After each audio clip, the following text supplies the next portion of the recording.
નમસ્કાર. આજના virtual classroom training સેશનમાં હું આપ સૌનું હાર્દિક સ્વાગત કરું છું. આજે હું આઈટીઆઈમાં ચાલતા એપ્ટિટ્યૂડ ટ્રેડ એટલે કે ફેશન ડિઝાઇનિંગ ટ્રેડના introduction and classification of sewing machine વિશે તાલીમબદ્ધ માર્ગદર્શન આપીશ. આપણો આજનો વિષય છે introduction and classification of machine. Introduction એ સોઈંગ મશીન અને ક્લાસિફિકેશન ઓફ સોઈંગ મશીન એના વિશે આજે વિગતવાર આપણે જોઈશું. સૌથી પહેલાં જોઈશું કે ઇન્ટ્રોડક્શન ટુ સોઈંગ મશીન અને ત્યારબાદ આપણે જોઈશું ક્લાસિફિકેશન ઓફ સોઈંગ મશીન. સિલાઈ મશીન જ્યારે અસ્તિત્વમાં આવ્યું ત્યારે પરદેશી બનાવટના ખાલી સિંગર અને પાફ નામના મશીન જ વપરાતા હતા. અત્યારે દેશમાં ઘણી બધી સિલાઈ મશીન કંપનીઓ છે જેઓ આ સિલાઈ મશીન બનાવતી હોય છે. મશીનની અંદર બે ટાઈપના મશીન આવતા હોય છે, એક હાફ શટલ અને બીજું ફૂલ શટલ. ફૂલ શટલની અંદર એટલે કે ફૂલ શટલ મશીનમાં શટલ આખું ગોળ ફરીને એક આંટો પૂરો કરે એટલે બે બખ્યા બનાવે, જ્યારે અને એ મશીન ચલાવવામાં પણ હલકું અને કામ બી ઝડપથી થાય એની અંદર. એટલે વધારે પડતું દરજીઓ આ મશીનનો ઉપયોગ વધારે કરતા હોય છે. હાફ શટલ મશીનની અંદર શટલ અર્ધ ગોળાકાર આંટાનું હોય છે, એટલે કે બે વખતે અડધું ગોળ ફરે ત્યારે એક બખ્યો તૈયાર કરે છે. અને ફૂલ શટલ કરતાં એની સ્પીડ પણ ઓછી હોય છે. ફરવામાં પણ થોડું ભારે હોય છે. ઘરગથ્થુ ઉપયોગ માટે આ મશીનનો વપરાશ સારો એવો થાય છે. વધુ ઊંડાણમાં ન જતાં આપણે સિલાઈ મશીનના અત્યારે જે લેટેસ્ટ ચાલે છે એના વિશે વિગતવાર ચર્ચા કરીશું કે ઇન્ડસ્ટ્રીયલ ઔદ્યોગિક સિલાઈ મશીન એની અંદર બે ટાઈપના મશીન હોય છે. એક સેમી પ્રોફેશનલ સિલાઈ મશીન જે બજારમાં ઉપલબ્ધ છે અને ઇન્ડસ્ટ્રીયલ સિલાઈ મશીન સેમી પ્રોફેશનલ સિલાઈ મશીન કરતાં વધારે ઝડપથી કાર્ય કરે છે. એટલે સેમી પ્રોફેશનલ સિલાઈ મશીન અને ઇન્ડસ્ટ્રીયલ સિલાઈ મશીન. ઇન્ડસ્ટ્રીયલ સિલાઈ મશીન ગારમેન્ટ સિવાય ઘણા બધા એવા મશીનો છે કે જેમાં આ પડદા, bedsheet, sofa, shoes, luggage, parachute, tent આ બધા માટેના સ્પેશિયલાઇઝ મશીનો પણ હોય છે, જેનું આપણે ક્લાસિફિકેશન ઓફ સોઈંગ મશીનની અંદર જોઈશું.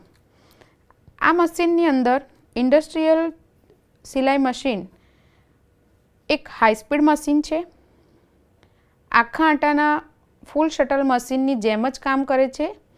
એમાં રહેલા શટલ એ આખો આંટો ફરે છે, પરંતુ તેની રચના આખા આંટાના મશીન કરતાં ઘણી જુદી પડે છે. અને આ મશીન ઇન્ડસ્ટ્રીમાં જ વાપરવાનું હોવાથી એ કામ પણ ખૂબ ઝડપથી એનું કામ કરે છે. ઉપરાંત એ આરામદાયક પણ છે. એની રચના એવી હોય છે કે જે ઓછા શ્રમ કરીને સરળતાથી વધારે કામ આપી શકાય છે અને શારીરિક થાક પણ ઓછો લાગે છે. ઇન્ડસ્ટ્રીયલ મશીનમાં ગોળ માથાવાળી સોય વાપરવામાં આવે છે. આ મશીન સિલાઈ માટે મોટા ભાગે પોલિએસ્ટર દોરાનો ઉપયોગ કરવામાં આવે છે, જેથી મજબૂત સિલાઈ થઈ શકે અને વારે વારે દોરા પણ તૂટતા નથી. કારણ કે આ મશીનની અંદર એટલા માટે પોલિએસ્ટર દોરાનો ઉપયોગ કરાય છે કેમ કે એ ખૂબ ઝડપથી ચાલતું હોવાથી દોરા તૂટવાની સંભાવના વધારે રહે છે. આ મશીનમાં દોરાના કોન રાખવામાં આવે છે. નાની નાની કોકળીઓ વાપરવામાં આવતી નથી કેમ કે ઇન્ડસ્ટ્રીની અંદરથી વધારે મોટું પ્રોડક્શન કરવામાં આવતું હોવાથી એમાં કોનનો ઉપયોગ વધારે કરવામાં આવે છે.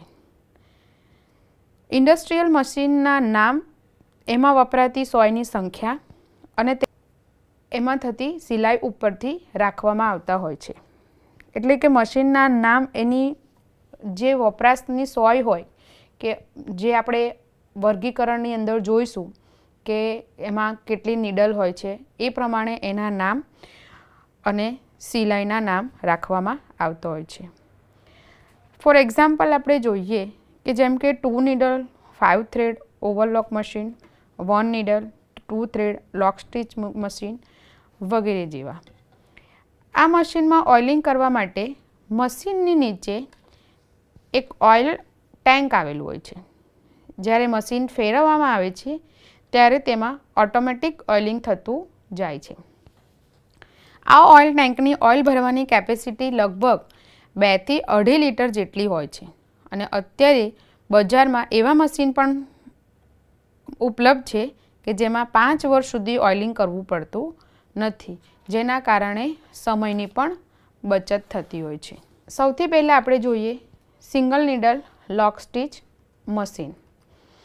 સિંગલ નીડલ લોક સ્ટિચ મશીનની અંદર આપણે જોઈએ છીએ કે એક મશીનની બનાવેલી ઇમેજ છે જેની અંદર એના અલગ અલગ પાર્ટ્સ આપેલા છે, જેના એના મુખ્ય ભાગો છે.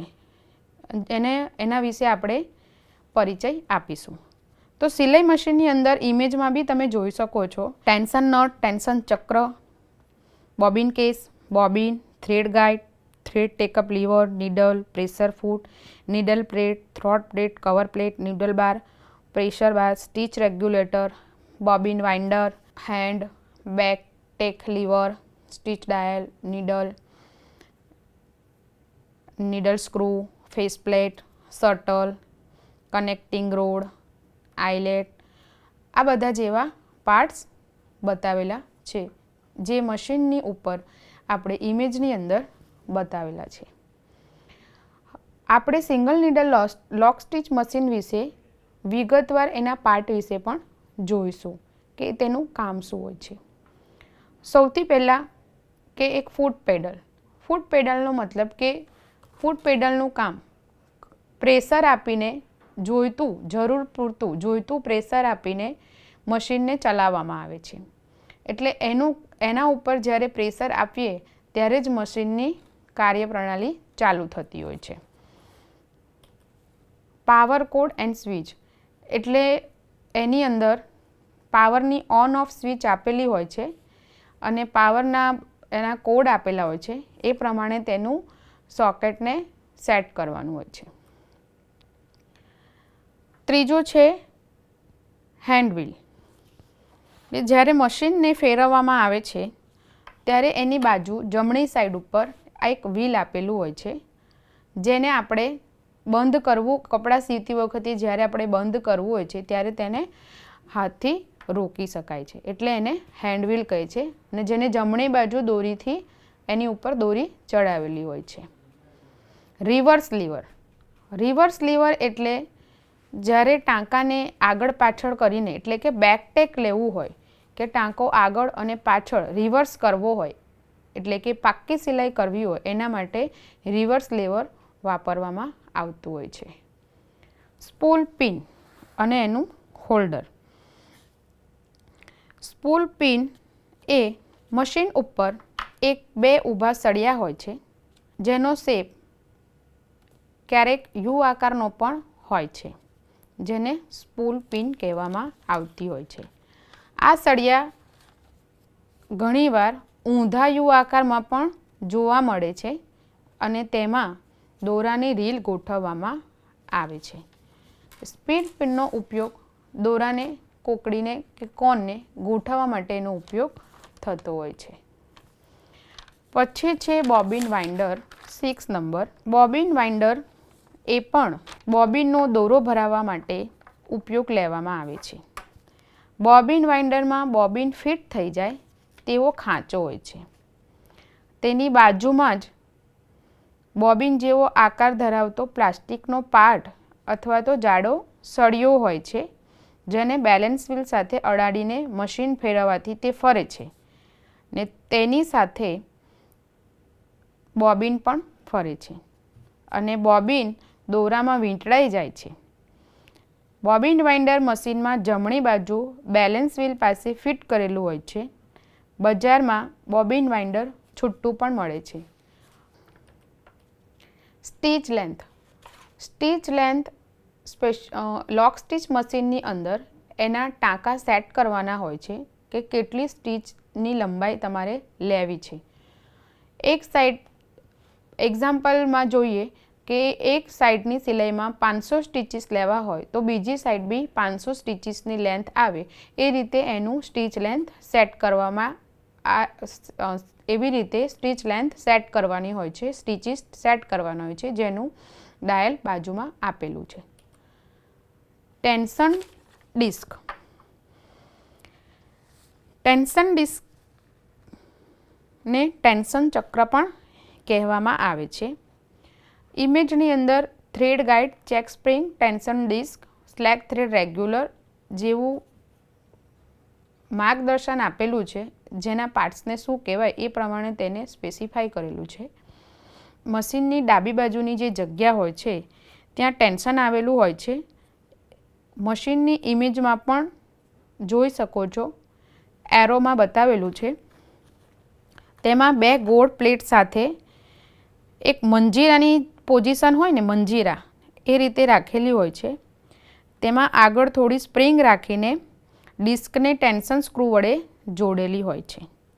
આ બંને ડિસ્ક વચ્ચેથી દોરો પસાર કરવામાં આવે છે, તે જેનાથી દોરાનું ખેંચાણ જોઈએ એ રીતે વધારે ઓછું વધતું રાખી શકાય છે. નીડલ અને નીડલ ક્લેમ્પ. મશીન ફેરવવાથી ઊંચો નીચો થાય છે અને એનાથી સોય પણ ઉપર નીચે થાય છે અને એ સ્ક્રૂને ઢીલો કરીને સોય પણ એની અંદર પરોવવામાં આવે છે. Take-up liver. Take-up લીવરને thread take up liver પણ કહેવામાં આવે છે, જેને ગુજરાતીમાં વાંદરી અથવા લબલબી પણ કહેવામાં આવે છે. આ સારી સિલાઈ કરવા માટેનો ખૂબ અગત્યનો ભાગ છે. જે મશીનની આ સળિયો મશીનની ડાબી બાજુએ ફિટ કરેલો હોય છે. જે મશીનની ઇમેજમાં તમે જોઈ શકો છો કે જે દોરો આપણે કાણામાંથી લીધેલો છે, જેને ટેક અપ લીવર કહેવાય, જે અપ એન્ડ ડાઉન થતી હોય છે એટલે એને લબલબી પણ કહેવાતી હોય છે. તેનો આકાર વળાંકવાળો હોય છે. તેમાં એક છેડા ઉપર ગોળ કાણું હોય છે. ટેન્શનમાંથી આવતો દોરો આ કાણામાં પરોવવામાં આવે છે. જ્યારે મશીન ફરે છે ત્યારે આ ભાગ ઝડપથી ઊંચો નીચો થાય છે, જેથી તેને વાંદરી અને લબલબી પણ કહેવામાં આવે છે. આ સળિયાનું મુખ્ય કામ દોરાને રીલમાંથી ખેંચવાનું, દોરાને શટલમાં પહોંચાડવાનું અને શટલમાંથી બનેલા લૂપને ખેંચીને મજબૂત કરીને ટાંકા બનાવવાનું હોય છે. પ્રેશર ફૂટ.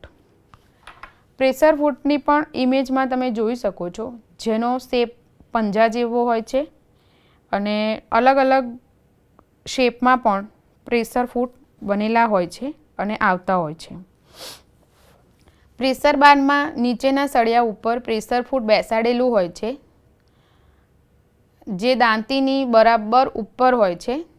જે દાંતી હોય છે અંદર, જે ઝિગઝેગવાળા, જે શેપવાળી જે દાંતી હોય છે એનાથી ઉપરની સાઈડ હોય છે, જેનો આકાર પંજા જેવો હોય છે અને એનું કામ કાપડ ઉપર પ્રેશર આપીને કાપડને ખસેડવાનું કામ દાંતીનું, પણ પ્રેશર ફૂટને કાપડને દબાવવાનું કામ છે, એટલે એને પ્રેશર ફૂટ કહેવામાં આવે છે. એના નીચે કપડું રાખો અને એનાથી દબાવો એટલે પ્રેશર ફૂટ દબાઈ જાય ને એનાથી કપડું પણ દબાઈ જતું હોય છે. જુદા જુદા કાર્ય માટે જુદી જુદી જાતના પ્રેશર ફૂટ પણ વાપરવામાં આવતા હોય છે. સિંગલ પ્રેશર ફૂટ પણ આવે, ડબલ પ્રેશર ફૂટ પણ આવે છે અને બીજા ઘણી બધી કાર્ય ટેકનિક માટે બી અલગ અલગ પ્રકારના પ્રેશર ફૂટ મળતા હોય છે. પ્રેશર ડાયલ, જેનાથી કપડું જાડું હોય અને એના ઉપર એનું મેઝરમેન્ટ ઓછું વધતું કરવું હોય તો એ પ્રેશર ડાયલનો ઉપયોગ કરવામાં આવતો હોય છે. 14. Fit dog. ફીટ ડોગ એટલે કે દાંતી. દાંતીને ફીટ ડોગ પણ કહેવામાં આવે છે. પ્રેશર ફૂટની નીચે જોઈ શકો છો દાંતીને, જેનો શેપ ઝિગઝેગ જેવો, પિન જેવો દેખાતો હોય છે, અણીદાર. તો દાંતી ઉપરની બાજુ ઉપર આ ખાંચાવાળી જગ્યા જે હોય છે એની ઉપર ખાંચા હોય છે, તે નીડલ પ્લેટની નીચે ફિટ કરેલી હોય છે. મશીન ચલાવવાથી દાંતી આગળ પાછળ ખસે છે. દાંતીની મદદથી કાપડને આગળ પાછળ ખસવા માટે ગતિ પણ મળે છે. આપણે જ્યારે ભરતકામ કરવાનું હોય ત્યારે દાંતીની જરૂર પડતી નથી અને તે વખતે દાંતીને કાઢી લેવાની હોય છે અને બીજી પ્લેટ એના ઉપર ઢાંકવામાં આવે છે. Face plate. ફેસ પ્લેટને ઇમેજમાં તમે જોઈ શકો છો કે મશીનની ડાબી બાજુ આવેલી હોય છે જે ચળકતી હોય છે. અત્યારના સ્પેશિયલાઇઝ મશીન જે સિંગલ લોક સ્ટિચ મશીન હોય છે એની અંદર સેમ કલર જ હોય છે. તો એ મશીનની ડાબી બાજુએ જે પ્લેટ હોય છે તો પહેલાં જે સ્ટીલની આવતી હતી એ મશીનની એક શોભા પણ વધારતી હતી. તેની ઉપર ઘણી વખત ઘણી અલગ અલગ પ્રકારની એટલે જુદી જુદી સુશોભનવાળી ડિઝાઇન પણ આવતી હતી. આ પ્લેટની સાથે નીડલ બાર અને પ્રેશર બાર બંને જોડાયેલા હોય છે અને જ્યારે મશીન સાફ કરવું હોય અથવા ઓઇલ પૂરવું હોય ત્યારે આ પ્લેટને કાઢી પણ શકાય છે. 16 number throat plate. Throat plate એટલે ને નીડલ પ્લેટ પણ કહેવાય છે અને થ્રોટ પ્લેટ પણ કહેવાય છે. સોયની નીચેના ભાગમાં આ પ્લેટ આવેલી હોય છે જે ઇમેજમાં આપણે જોઈ શકીએ છીએ. આ પ્લેટની અંદર એક કાણું હોય છે જેની અંદર સોય નીચે જઈને બોબિનના દોરાને ઉપર લાવે છે અને આ પ્લેટ દાંતીની ઉપર હોવાથી દાંતીનું રક્ષણ પણ થઈ શકે છે. સોયના કાણાની બાજુમાં દાંતીના માપના કાપા કરેલા હોય છે જેમાંથી દાંતી બહાર આવી શકે છે અને નીડલ પ્લેટને ખોલીને મશીનમાં દાંતીની આજુબાજુ ભરાયેલ કચરો પણ સાફ કરી શકાય છે. એટલે થ્રોટ પ્લેટ પણ કાઢીને કામ કરી શકાય છે, સફાઈ કરી શકાય છે. Sewing light. અત્યારે મશીનની અંદર લાઇટની પણ વ્યવસ્થા કરેલી હોય છે. એટલે જ્યારે તમે લાઇટ ના હોય અને કામ કરવું હોય તો તમે LED લાઇટનો પણ ઉપયોગ કરીને કામ કરી શકો છો, જેનાથી જેનાથી કપડાના સ્ટીચીસ, કપડાની પોઝિશન એ પણ તમે સ્વિંગ લાઇટથી જોઈ શકો છો. પ્રેશર ફૂટ લીવર. પ્રેશર ફૂટ લીવરને પ્રેશર બાર લિફ્ટર પણ કહેવામાં આવે છે. પ્રેશર બારની બાજુમાં અથવા તો મશીનની પાછળની બાજુએ આ એક લોખંડનો ભાગ આવેલો હોય છે જે મશીનના ઇમેજની અંદર જોઈ શકો છો કે મશીનની આગળ કાં તો પાછળની ભાગમાં પ્રેશર ફૂટ લીવર આપેલું હોય છે. આની મદદથી પ્રેશર ફૂટને ઉપર નીચે કરી શકાય છે.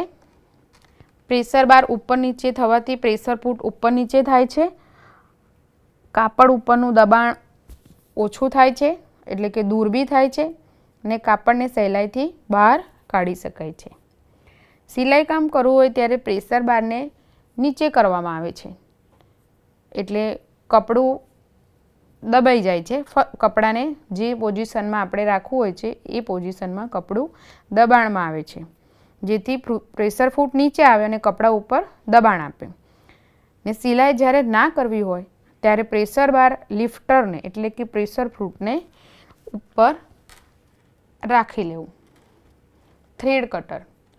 મશીનની અંદર સાઈડમાં થ્રેડ કટર પણ આપેલું હોય છે. જ્યારે બી સિલાઈ કામ પૂરું થાય, કાપડ બહાર કાઢવું હોય ત્યારે તે થ્રેડ કટરથી દોરો પણ ઓટોમેટિક કપાઈ જાય છે. જે મશીનની અંદર થ્રેડ કટરનો ભાગ પણ આપેલો હોય છે. Slide plate. સ્લાઇડ પ્લેટને કવર પ્લેટ પણ કહેવામાં આવે છે. જે મશીનની ઇમેજમાં જોઈ શકો છો કે જે ફોલ્ડિંગ પણ હોય છે. આ પ્લેટ નીડલ પ્લેટની બાજુમાં જ આવેલી હોય છે. ઘણી વખત ચોરસ, લંબચોરસ આકારની પણ આવતી હોય છે. બંનેને પ્લેટને આગળ અને પાછળ પણ ખસેડીને કામ કરી શકાય છે. ખસેડીને મશીનમાં નીચેના ભાગે આવેલું શટલ પણ એનાથી જોઈ શકાય છે ને શટલમાં સહેલાઈથી બોબિન અને બોબિન કેસ પણ જોઈને ભરાવી શકાય છે. Bobbin case. બોબિન કેસ એ મશીનના આખા શટલની અંદર ભરાવવામાં આવે છે. બોબિન કેસ આખા આટાના મશીન અને અડધા આટાના મશીનમાં પણ જુદા જુદા જોવા મળે છે, જે બોબિનને ભરાઈને બોબિન કેસમાં રાખવા માટે વપરાતો હોય છે. 22 નંબર બોબિન. બોબિનમાં રીલનો દોરો વીંટાળીને તેને બોબિન કેસમાં રાખી મશીનની નીચે રાખવામાં આવે છે, જેથી સિલાઈ કરતી વખતે નીચેનો દોરો બોબિનમાંથી બહાર આવી શકે. હવે જે આપણે આગળ જે 22 મશીનના ભાગો જોયા એ બેઝિક એનું ફંક્શન, એના પાર્ટ્સ છે અને એના પાર્ટ્સ વિશેની માર્ગદર્શન છે કે કયા એના સિંગલ નીડલ લોક સ્ટિચ મશીનના ભાગો અને તેના કાર્યો. હવે આપણે જે ક્લાસિફિકેશન ઓફ મશીન છે એની અંદર અલગ અલગ મશીનોનું વિશે ચર્ચા કરીશું, એના વિશે માહિતી મેળવીશું.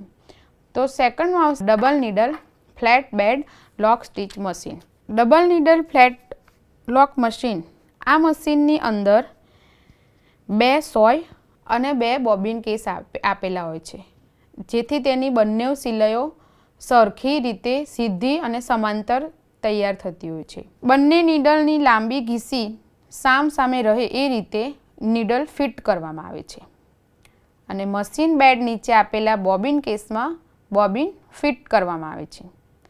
આ મશીનમાં DP5 નંબરની સોય વાપરવામાં આવે છે.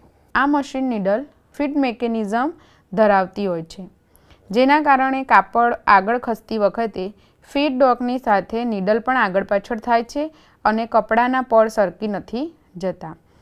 આ મશીન મલ્ટી લેયર એટલે કે એક કરતાં વધુ લેયર માટે ખાસ ઉપયોગી છે અને ખાસ કરીને એ સામાન્ય ટોપ સ્ટિચિંગ માટે આ મશીન વપરાતું હોય છે. આ મશીનના પણ 2 પ્રકાર છે. એક તો ફિક્સ નીડલ બાર મશીન અને બીજું ડબલ નીડલ સ્પ્લિટ બાર મશીન. ફિક્સ નીડલ બાર મશીન જે છે આ મશીનની અંદર એક જ નીડલ બારમાં 2 સોય ફિટ કરેલી હોય છે અને સીધા ભાગ ઉપર ટોપ સ્ટિચ કરવા માટે આનો ઉપયોગ કરવામાં આવતો હોય છે. ડબલ નીડલ સ્પ્લિટ બાર મશીન જે double needle flat bed lock stitch મશીનમાં ભાગોનો એક પ્રકાર છે. આ મશીનમાં પણ 2 અલગ નીડલ બાર આપેલા હોય છે, જે બંને એકસાથે અલગ અલગ રીતે પણ કામ કરી શકે છે. આમાં કોઈ એક નીડલ બારને જો કામ કરતાં બંધ કરવું હોય તો પણ આની અંદર બંધ કરી શકાય છે. ખાલી એના માટે રીપોઝિશનિંગ લીવરનું સેટિંગ કરવું પડે છે. Third, blind stitch machine. Blind stitch machine એ મશીનનો ઉપયોગ કોલર, પોકેટ, કોર્નર ઉપર ટોપ સ્ટિચ કરવા માટે ઉપયોગ કરવામાં આવતો હોય છે. આ મશીન વડે હેમિંગ એટલે કે હાથ સિલાઈ પણ કરી શકાય છે. એની અંદર કર્વ નીડલનો ઉપયોગ થાય છે. આ મશીન વડે લીધેલા ટાંકા ગારમેન્ટની સીધી બાજુએ દેખાતા હોતા નથી અને એની સ્પીડ 2000 SPMનું હોય છે. એની અંદર 2 નીડલવાળા મશીન પણ આવે છે. ચોથું છે button hole machine. Button hole મશીનથી સીધા અથવા શેપવાળા બંને પ્રકારના ગાજ તૈયાર કરી શકાય છે. ગાજ ગૂંથાઈને ઓટોમેટિક કપડામાંથી વચ્ચે કટ થઈ જાય છે અને દોરો ઓટોમેટિક પણ કટ થઈ જાય છે. મશીન 1 અને 2 દોરાવાળું પણ હોય છે. ઇમેજની અંદર જોઈ શકો છો કે સ્ક્વેર શેપમાં બી ગાજ બને, રાઉન્ડ શેપમાં બી ગાજ બને અને ઓટોમેટિક કપડામાં ગાજ બની અને વચ્ચે કટ પણ થઈ જાય છે અને દોરો પણ કટ થઈ જાય છે. બટન સ્ટિચ મશીનની અંદર ઓટોમેટિક બટન ટંકાઈ જતું હોય છે, એટલે એને બટન સ્ટિચ મશીન કહેવામાં આવે છે.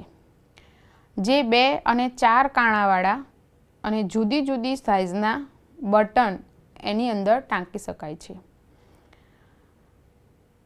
આ બટનને ટાંકવા માટે બટન હોલ અને તેની વચ્ચે સ્પેસિંગ લેન્થનું સેટિંગ કરવામાં આવે છે. એટલે જ્યારે એની અંદર બટનને ટાંકવા હોય ત્યારે ઘણી વખત બટનના જુદા જુદા માપ હોય છે, સાઇઝ હોય છે, તો એ પ્રમાણે તેની અંદર સ્પેસિંગ લેન્થનું સેટિંગ કરવામાં આવે છે. સોયની મૂવમેન્ટ એની અંદર વર્ટિકલ હોય છે, એટલે કે વર્ટિકલ પોઝમાં સોયની મૂવમેન્ટ થતી હોય છે. કાપડ એક બાજુથી બીજી બાજુ ખસે છે અને એક જ દોરાનો એની અંદર ઉપયોગ થતો હોય છે. 7. ઓવરલોક મશીન. ઓવરલોક મશીનની અંદર બોબિન વાપરવામાં આવતું નથી.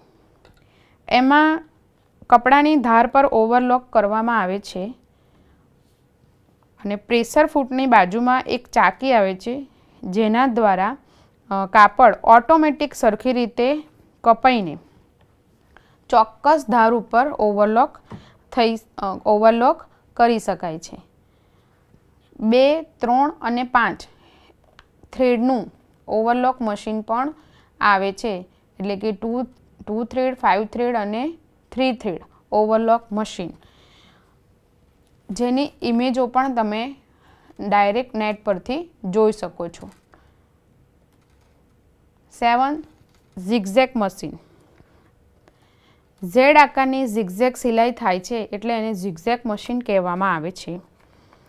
ઉપર અને નીચે એક દોરો આપેલો હોય છે.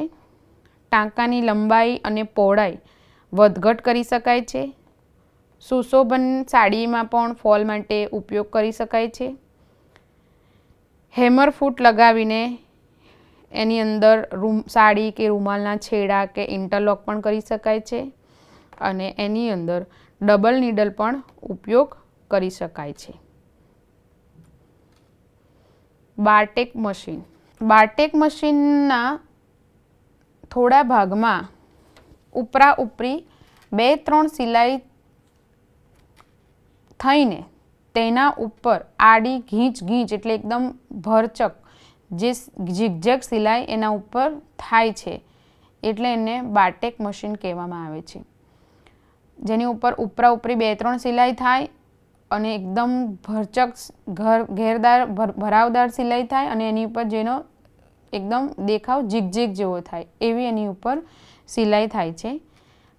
આ સિલાઈ ખૂબ પાક્કી સિલાઈ બને છે અને જે પેન્ટના બેલ્ટના લૂપ જોડવા માટે ખિસ્સાના કિનારીઓની ઉપર, ફ્લેપ્સ ઉપર, આ બધા ઉપર બારટેક સ્ટિચિંગ થતું હોય છે. આની અંદર એક સાથે 18 થી 42 ટાંકા લઈ શકાય છે, જે ગાર્મેન્ટ ઇન્ડસ્ટ્રીની અંદર આ બધા પ્રકારના સ્પેશિયલાઇઝ મશીન આપણને જોવા મળે છે. ડિઝાઇન લોક સ્ટિચ મશીન. એમાં સાદી સિલાઈની સાથે સાથે જુદી જુદી એમ્બ્રોઇડરીની ડિઝાઇન પણ કરી શકાય છે. ડિઝાઇનના જુદા જુદા મશીન પ્રમાણે જુદી જુદી હોય છે અને જુદા જુદા પ્રકારના પ્રેશર ફૂટ પણ એની અંદર આપેલા હોય છે અને આ મશીન એ મલ્ટીપર્પઝ મશીન છે. Shirt પ્લેકેટ અટેચિંગ machine. શર્ટ પ્લેકેટ અટેચિંગ મશીન એટલે જેની અંદર ડાયરેક્ટ શર્ટની પ્લેકેટ અટેચ થઈ જતી હોય એવું મશીન. શર્ટની ફ્રન્ટ પ્લેકેટ જ્યારે અલગથી લગાવવાની હોય છે ત્યારે આ મશીનનો ઉપયોગ કરવામાં આવતો હોય છે. આ machine multi needle double chain stitch machine કહેવાય છે.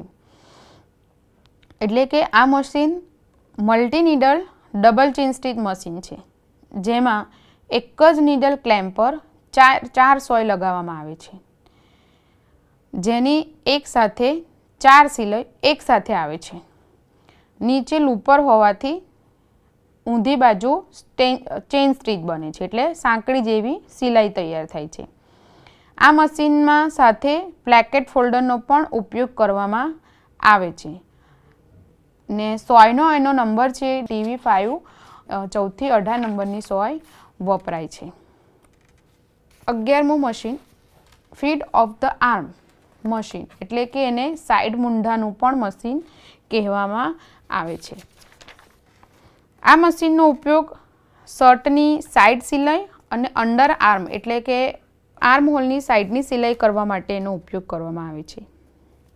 મશીનમાં ઉપર 2 દોરા અને નીચે 2 બોબિન વપરાતી હોય છે અને તે ડબલ નીડલ મશીન હોય છે. એમાં 2 નીડલ મશીન હોય છે, ડબલ નીડલ વપરાતી હોય છે. ઉપરની બાજુ સાદી અને નીચેની બાજુ ચેઇન સ્ટીચ તૈયાર થાય છે. સ્લીવ જેવો નળાકાર ભાગ જ્યારે તૈયાર કરવાનો હોય ત્યારે આ મશીનનો ખાસ ઉપયોગ કરવામાં આવે છે. ઇમેજની અંદર બી તમે જોઈ શકો છો કે બે જે ભૂંગળી ટાઈપની પેનલ જાય છે એની અંદરથી દોરો પસાર કરીને ડબલ નીડલ વાપરવામાં આવે છે અને એ ફોલ્ડરનો ઉપયોગ કરીને બે સાઈડ સાથે સિલાઈ વાગીને અંદરના સાઈડ સિલાઈ અને અંડરઆર્મ સિલાઈ માટે એની સિલાઈ કામ થતું હોય છે. નીડલ TV64 વપરાય છે. એને નીડલનો નંબર છે TV64 વપરાય છે એની અંદર. 12મું ઇલાસ્ટિક અટેચિંગ મશીન, જેની અંદર ઇલાસ્ટિક લગાડવામાં આવે છે એને ઇલાસ્ટિક એટેચિંગ મશીન કહેવામાં આવે છે. આ મશીનનો ઉપયોગ ગાર્મેન્ટમાં ઇલાસ્ટિક એટેચ કરવા માટે થાય છે, જેમાં એક સાથે 4 સોય હોય છે અને જરૂરિયાત મુજબ ઉપયોગ કરવામાં આવતો હોય છે. મશીનની અંદર ફોલ્ડર પણ લગાવેલું હોય છે, ઇલાસ્ટિકની સાઇઝ મુજબનું હોય છે. આમાં પણ એક બાજુ સ્ટીચ તૈયાર થાય છે. આપણે જે છેલ્લે લેસન ઇન્ટ્રોડક્શન અને ક્લાસિફિકેશન ઓફ સોઈંગ મશીન વિશે જે જોયું એની અંદર કંપની ગાર્મેન્ટ ફેક્ટરીની અંદર જે સ્પેશિયલાઇઝ મશીનો વપરાતા હોય છે એના અલગ અલગ ફંક્શન અને એના અલગ અલગ કાર્યો, એના ભાગો વિશેની ચર્ચા કરી. તેમજ સિલાઈ મશીનના જે સિંગલ હાઈ સ્પીડ લોક સ્ટિચ મશીન જે છે જે ગાર્મેન્ટ ઇન્ડસ્ટ્રીની અંદર વપરાતું હોય છે એ મશીન વિશે, તેના ભાગો અને તેના કામ વિશે, તેના કાર્યો વિશે ચર્ચા કરી. એ સાથે સાથે હવે આપણે જે નવા લેસન સાથે નવા અંકમાં મળીશું. આજનો અહીંયા મારો ઇન્ટ્રોડક્શન અને ક્લાસિફિકેશન ઓફ સોઈંગ મશીનનો લેસન પૂર્ણ કરું છું. આભાર.